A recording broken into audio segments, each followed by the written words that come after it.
Pendant la majeure partie de l'histoire humaine, gagner de l'argent s'accompagnait d'une part d'ombre morale. Le profit existait, le commerce prospérait. Les marchands traversaient les continents en transportant de la soie, de l'argent et des épices. Mais l'idée de poursuivre activement la richesse sans relâche, de manière systématique, presque comme une mission de vie, cadrait mal avec les structures morales de l'Europe médiévale. Travailler dur était admirable, s'en enrichir était compliqué, faire payer des intérêts pouvait être condamné comme de l'usure, thésauriser les richesses pouvait être perçu comme de l'avidité. Le plus haut idéal spirituel n'était pas le marchand à succès, mais le moine qui renonçait entièrement à la vie matérielle. Et pourtant, en l'espace de quelques siècles, certaines régions d'Europe allaient devenir le berceau du capitalisme moderne. Des sociétés où le travail acharné, l'épargne disciplinée et le réinvestissement constant étaient non seulement acceptés mais admirés, les Pays-Bas, l'Angleterre, puis les États-Unis, des régions où l'ambition commerciale n'était plus moralement suspecte, elle était devenue vertueuse. Alors qu'est-ce qui a changé ? Comment une civilisation qui, autrefois, considérait le profit avec méfiance, en est-elle venue à célébrer la productivité, l'accumulation et le succès financier ? L'une des réponses commence par une révolution religieuse. Bienvenue chez l'historien financier, là où l'argent, le pouvoir et l'histoire s'entrechoquent, et où rien n'est jamais aussi simple qu'il n'y paraît. Pour comprendre le lien entre la religion et le capitalisme, il nous faut remonter le temps jusqu'au monde de l'Europe de la fin du Moyen Âge. Dans les siècles qui ont précédé la réforme protestante, la vie économique s'inscrivait dans un univers moral profondément catholique. L'Église n'était pas simplement une autorité spirituelle. C'était l'une des institutions les plus puissantes de la société européenne, façonnant la façon dont les gens concevaient la morale, le travail, la richesse et la responsabilité sociale. La théologie médiévale ne rejetait pas purement et simplement le commerce. Les marchés existaient. Les marchands opéraient sur des routes commerciales s'étendant de l'Italie à la mer Baltique. Et de riches familles de banquiers finançaient les rois et les villes. Cependant, l'Église fixait des limites morales claires quant à la manière de poursuivre la richesse. L'exemple le plus célèbre était l'interdiction de l'usure, c'est à dire le fait d'exiger des intérêts sur les prêts. En théorie, l'argent en lui-même ne devait pas générer d'argent. Prêter était acceptable dans certaines circonstances, mais tirer un profit uniquement des taux d'intérêt soulevait de graves problèmes éthiques. Pour des oreilles modernes, cela peut paraître étrange, voire irréalisable. Mais dans un monde où la stabilité économique dépendait fortement de la terre, de l'agriculture et de réseaux commerciaux à évolution lente, l'idée d'une dette se multipliant indéfiniment comportait de véritables risques sociaux. Les penseurs médiévaux craignaient que les prêts incontrôlés ne piègent les communautés dans des cycles d'obligations et de dépendance. Ainsi, la richesse, bien que tolérée, était rarement célébrée comme un accomplissement spirituel.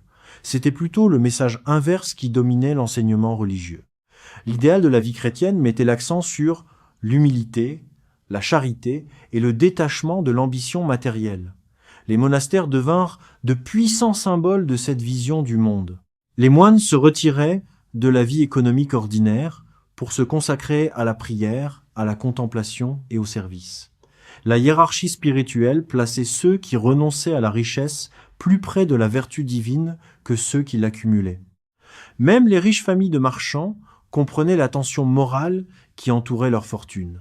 Prenez les célèbres banquiers Médicis de la Florence de la Renaissance. La famille Médicis a bâti l'une des institutions financières les plus puissantes d'Europe au cours du XVe siècle.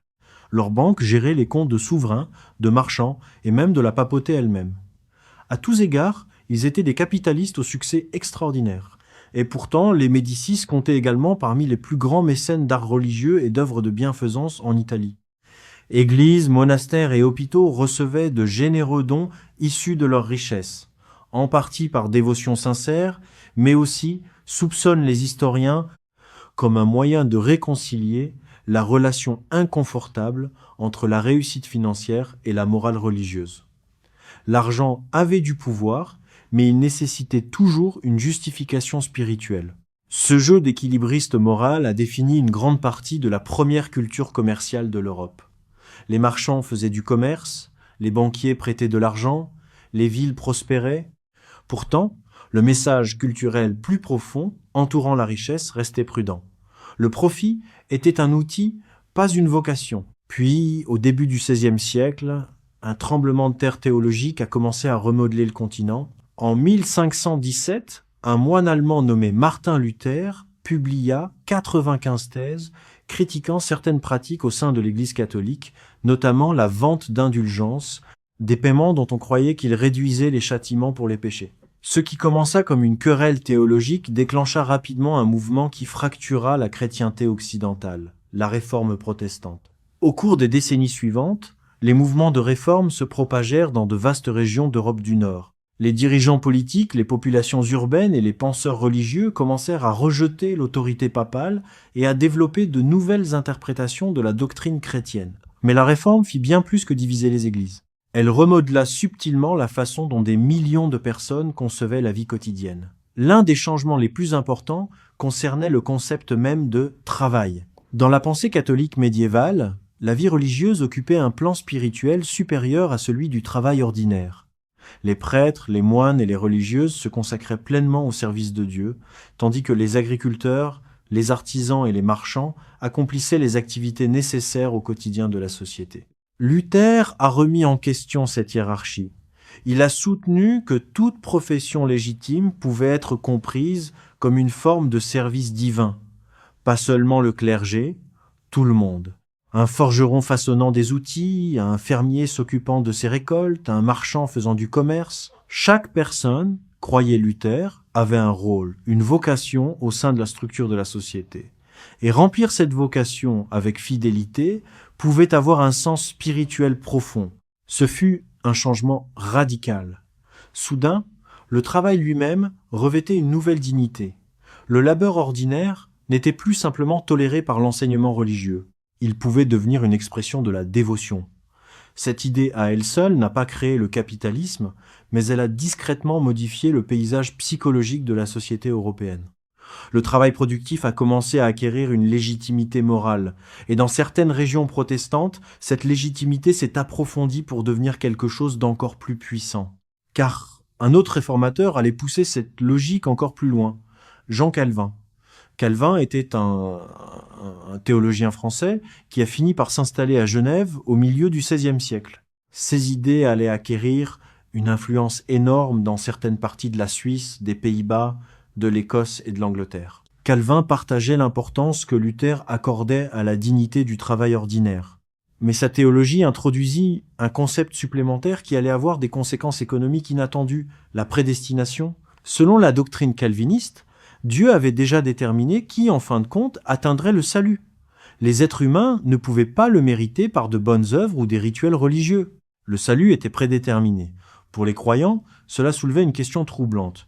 Si le salut avait déjà été décidé, comment quelqu'un pouvait-il savoir s'il faisait partie des élus ? Calvin n'a jamais suggéré que la richesse en soi prouvait la faveur divine. Mais au sein des communautés calvinistes, les signes de discipline, d'ordre moral et d'une vie pleine de sens ont progressivement été associés au sérieux spirituel, et le travail y jouait un rôle central. Travail acharné, maîtrise de soi, responsabilité.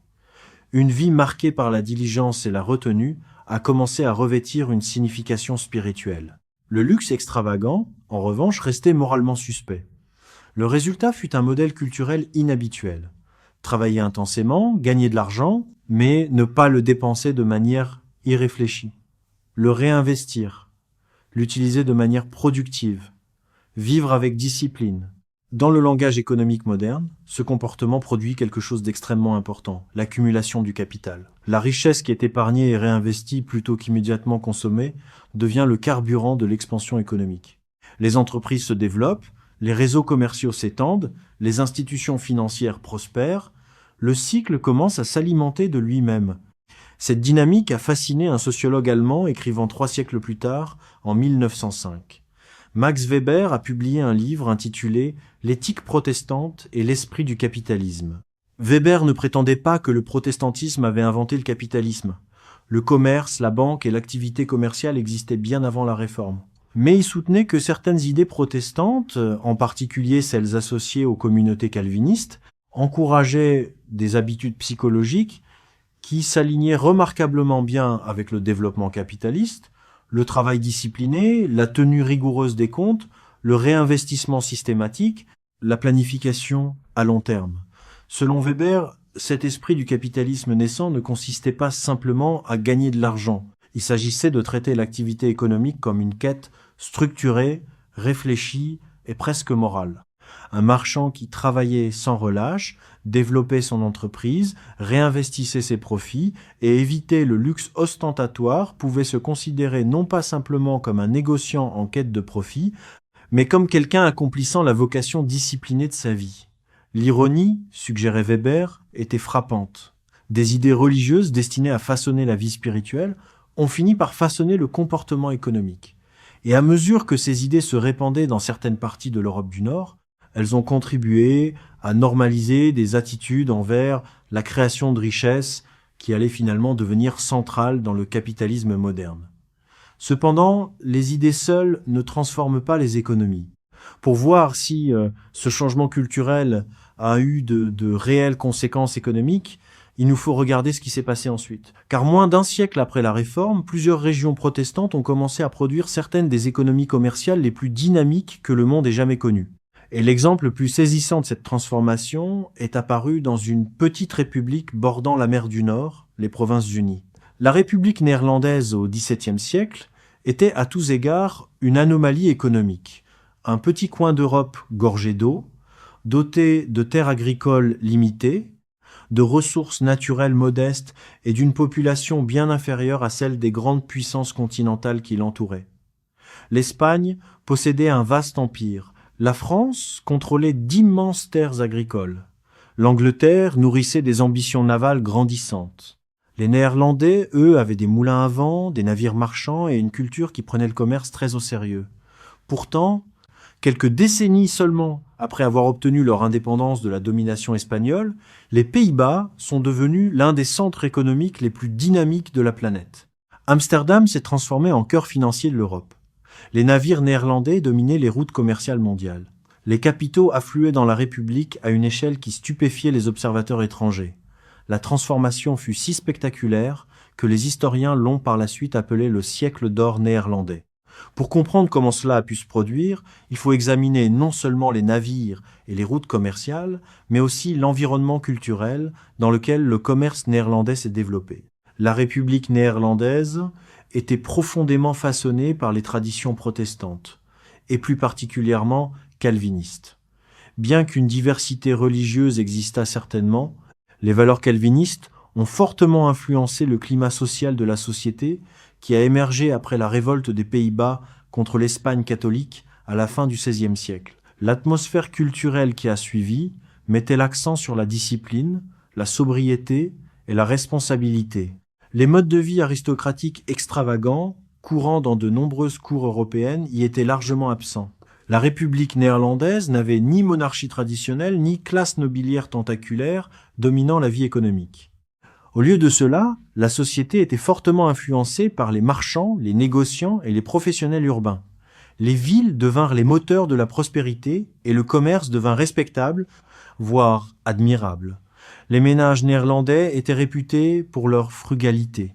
La richesse existait, parfois en quantité faramineuse, mais les normes sociales encourageaient la modération plutôt que l'extravagance ostentatoire. Les peintures de l'époque dépeignent fréquemment des intérieurs soignés, des marchés ordonnés et des marchands plongés dans une comptabilité minutieuse. L'argent n'était pas fait pour être étalé. Il était fait pour être géré. Cet environnement culturel s'alignait parfaitement avec les mécanismes naissants du commerce mondial. Au cours du XVIIe siècle, les Néerlandais ont construit la plus grande flotte marchande du monde. Leurs navires transportaient des céréales de la Baltique, des textiles d'Angleterre, des épices d'Asie du Sud-Est et d'innombrables autres marchandises circulant sur les marchés internationaux. Le commerce nécessitait des capitaux. Les navires devaient être financés. Les cargaisons devaient être assurées. De longs voyages exigeaient des investisseurs prêts à attendre des mois, voire des années, avant que les bénéfices ne reviennent.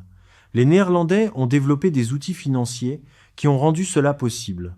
En 1602, le gouvernement néerlandais a autorisé la création de la Compagnie néerlandaise des Indes orientales, plus connue sous le nom de VOC. Ce fut l'une des institutions économiques les plus remarquables jamais créées. La VOC permettait aux investisseurs d'acheter des parts dans une grande entreprise commerciale qui financeraient des expéditions commerciales à longue distance vers l'Asie.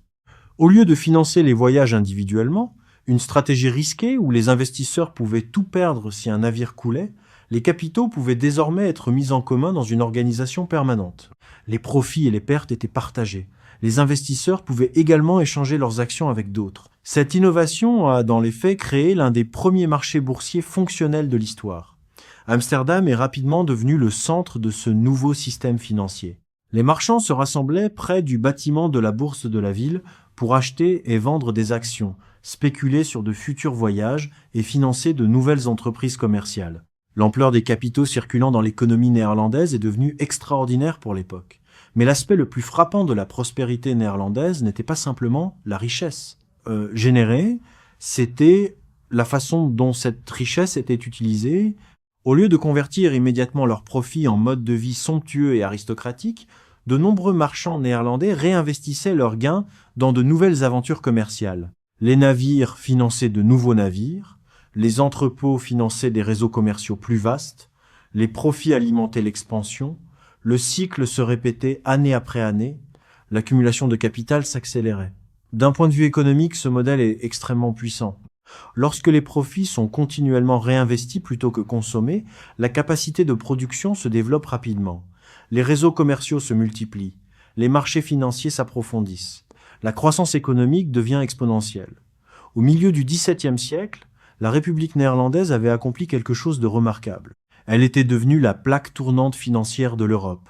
Les gouvernements étrangers empruntaient de l'argent aux investisseurs néerlandais. Les marchands de tout le continent s'en remettaient au réseau maritime néerlandais. Les banques et les marchés d'Amsterdam facilitaient les transactions reliant l'Asie, l'Afrique, l'Europe et les Amériques. Les Néerlandais n'avaient pas découvert de vastes mines d'or. Ils n'avaient pas conquis d'immenses territoires. Ils avaient bâti un écosystème financier, et cet écosystème reposait sur des habitudes qui s'alignaient étroitement avec ce que Max Weber décrirait plus tard comme l'éthique protestante. Travail discipliné, tenue méticuleuse des registres, épargne et réinvestissement des profits, modération dans la consommation. Aujourd'hui, les historiens débattent encore de la mesure dans laquelle les croyances protestantes ont directement causé ce comportement. La géographie économique, la stabilité politique et la technologie maritime ont toutes joué un rôle majeur dans l'essor néerlandais. Mais l'alignement culturel est difficile à ignorer. La légitimité morale entourant l'activité économique disciplinée a contribué à créer une société où le commerce a pu prospérer sans méfiance constante. La création de richesses est devenue normale. Le profit systématique est devenu respectable. Et cette mentalité allait bientôt s'étendre à une autre puissance économique émergente, l'Angleterre. Au cours du XVIIe siècle, l'Angleterre a connu sa propre période de bouleversement politique et religieux. La réforme anglaise avait déjà séparé l'Église d'Angleterre de Rome au XVIe siècle. Mais les tensions religieuses ont continué de façonner la société anglaise pendant des décennies par la suite. Parmi les groupes les plus influents se trouvaient les puritains, des protestants réformateurs qui estimaient que l'Église anglaise n'était pas allée assez loin dans sa purification des traditions catholiques. La culture puritaine mettait l'accent sur la discipline personnelle, le sérieux moral et le travail acharné. L'oisiveté était condamnée, la productivité était admirée. La réussite économique, lorsqu'elle s'accompagnait d'un mode de vie modeste et d'une conduite éthique, pouvait être interprétée comme la preuve d'un caractère responsable. Ces idées ont largement circulé au sein de la classe marchande grandissante en Angleterre. Et à mesure que l'Angleterre étendait son influence commerciale à travers l'Atlantique et vers l'Asie, le pays a commencé à développer des institutions qui allaient façonner l'avenir du capitalisme mondial. En 1694, la Banque d'Angleterre a été fondée pour aider à financer la dette publique et à stabiliser le système financier de la nation. Les sociétés par actions ont élargi les réseaux commerciaux et mobilisé des capitaux pour des entreprises outre-mer. Londres a commencé à se transformer en centre financier. Et une fois de plus, le climat culturel entourant le commerce a joué un rôle subtil mais crucial. Marchands, banquiers et investisseurs opéraient au sein d'une société de plus en plus à l'aise avec une ambition économique disciplinée. La richesse était toujours examinée sous un angle moral, mais elle n'était plus foncièrement suspecte. Cette mentalité allait également traverser l'Atlantique. Bon nombre des premiers colons en Amérique du Nord, particulièrement en Nouvelle-Angleterre, étaient des puritains en quête de liberté religieuse face aux conflits politiques de l'Angleterre. Ils ont emporté avec eux leurs valeurs culturelles. Les communautés puritaines accordaient une grande importance au travail, à l'éducation et à la responsabilité morale. Le temps était considéré comme une ressource devant être utilisée de manière productive. Le gaspillage était découragé. Les communautés récompensaient la diligence et la fiabilité. La vie économique dans l'Amérique coloniale restait simple en comparaison avec les réseaux commerciaux complexes de l'Europe. Mais l'ADN culturel d'une productivité disciplinée y était solidement enraciné. Au fil des générations, ces habitudes se sont mêlées à l'expansion des frontières, à l'industrialisation et à l'innovation technologique. Au XIXe siècle, les États-Unis allaient s'imposer comme l'une des économies capitalistes les plus puissantes au monde.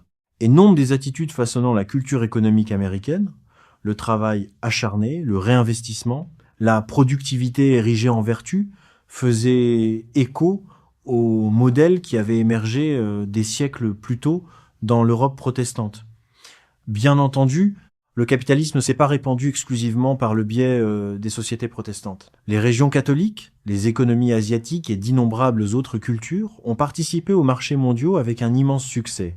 L'histoire obéit rarement à des formules simples. Toutefois, l'intuition centrale de Weber résonne toujours. Les systèmes économiques ne sont pas seulement construits par les lois, la technologie ou la géographie. Ils sont également façonnés par des systèmes de croyances, des idées sur la morale, des idées sur le temps, des idées sur le travail. Lorsque les sociétés commencent à considérer le travail discipliné et la création systématique de richesses comme moralement légitimes, voire admirables, le comportement économique change, l'épargne augmente, les investissements s'accroissent et le capital s'accumule. La réforme protestante n'a pas inventé le capitalisme, mais elle a peu être contribué à normaliser les habitudes psychologiques que le capitalisme requiert. Et une fois ces habitudes répandues, les conséquences économiques ont pu se démultiplier sur des siècles. Car en fin de compte, les systèmes financiers ne sont pas uniquement construits avec de l'argent. Ils sont bâtis sur des croyances. L'histoire ne se répète pas exactement, mais lorsque les idées remodèlent la façon dont les gens pensent au travail, à la richesse et à la responsabilité, des systèmes économiques entiers peuvent suivre. Si cela vous a offert une nouvelle perspective, abonnez-vous. L'histoire a les réponses. Je vous montrerai où chercher.